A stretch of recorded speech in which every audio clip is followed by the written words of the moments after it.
Hello ladies and gentlemen, welcome to this, and I'm going to talk today about why I think Modern Warfare 3 will be a complete and utter flop.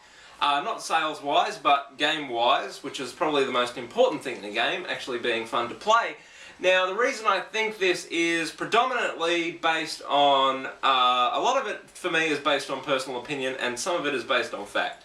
Now, we'll get to the fact part first because that's probably what people will find interesting. Not a lot of people know, but Modern Warfare 3 is currently being developed by, I think, 3 different studios.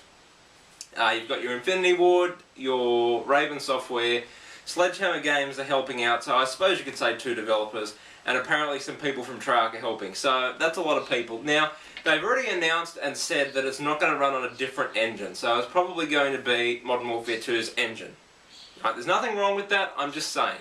For those of you that think Call of Duty stale, it's going to get a hell of a lot more stale. Alright?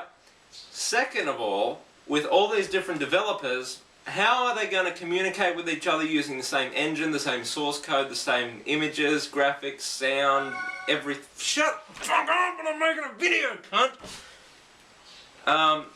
So that's what's, that's a bit... I'm not doing this again, fuck it. So that's what, what was I talking about? Well, let me remember. Yeah, I know what I was talking about. So you've got all them developers, sharing the basically the source code. Unless they're working in the same building, which I don't think they are, it's going to be very hard to cooperate with, so you've got, what you have is you've got single player being done by Infinity Ward, Raven Software are doing the online, and they are hoping, and they've said this, for an aggregate score of over 95%, which is pretty much a 10 out of 10 or a 9.5, so forth, and a bug-free launch. Now that's completely impossible because there's bugs in everything, it's common knowledge. Even the ones that beta testers won't get, because beta testers aren't paid and they're not there to jump around, and try and get into objects, or go into prone and crawl into every nook and cranny that's in the map. They're going to be missed, they're going to be there, there's no exceptions, I can guarantee you, and if there is not, I will... What will I do if there's no bugs? When Modern Warfare 3 doesn't come out, within the first month, if there is not one bug, I will shit cotton. I can't think of anything good to do, but I'll shit cotton. But seriously, there's going to be bugs in it. Now we get, that's the facts. And the also fact is that this game, I can't remember the exact one, but it's been in development since either 2 weeks before or 2 weeks after Call of Duty Black Ops. So you might think, oh well, that's a year to make the game. No, it's not. You have to have your game ready probably 2 to 3 or 1 to 3 months finished, and then you can do your beta testing, your patches, your fixes, all that kind of stuff. The marketing, the making of the cases, the products, putting it on a disc, all that kind of stuff, and then selling it, distributing it. So you've got about 9 to 10 months to make a game. The last time that a Call of Duty game tried this was Call of Duty 3, that was made in about that same time period of 9 to 10 months. And guess what?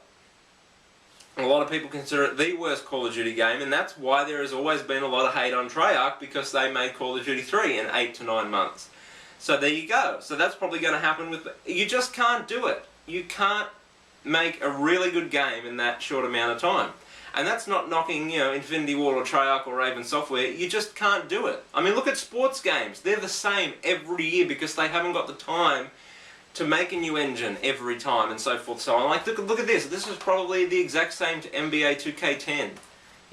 Except every year, every 2 years or something, they might update it.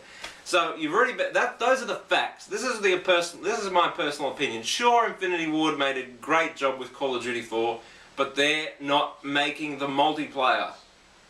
There is the problem, alright? You can say that Modern Warfare 2 was the best online game ever. That's not my personal opinion, I don't really care. But the fact of the matter is it's not even being made by Infinity Ward. The multiplayer is done by Raven Software, who I don't think have even ever made a game in their life. Actually, let's have a look. Let's go to the Raven Software. Well, I should have researched this before.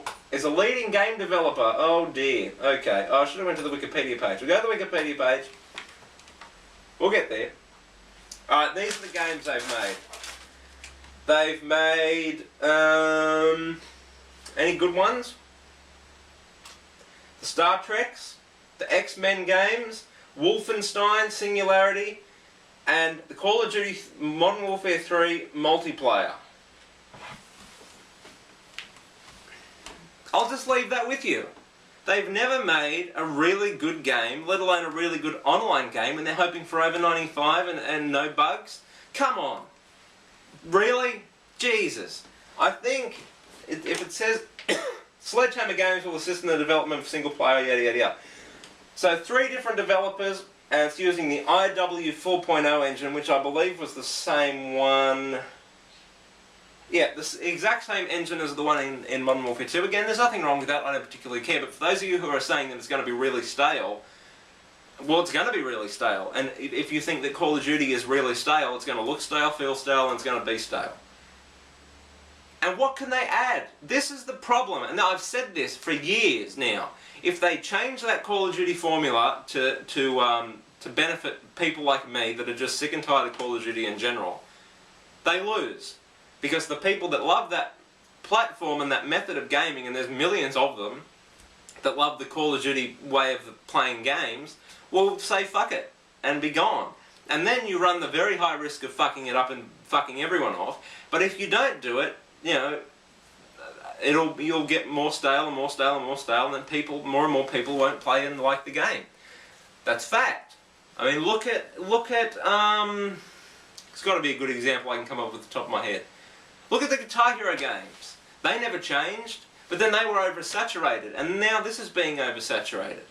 Activision love oversaturating the market, so I can't see this game working at all. The only reason that I would ever consider picking it up is if it is a sequel to the sequel, because I'm actually interested in the storyline that Infinity Ward did in COD 4 and Modern Warfare 2, but apparently there talks about doing a prequel of COD 4 with Ghost and fucking... Who likes Ghost? Does anyone actually like him? I hate Ghost. He was the worst character. He wore a face mask and got killed at the end of the game. Who fucking cares?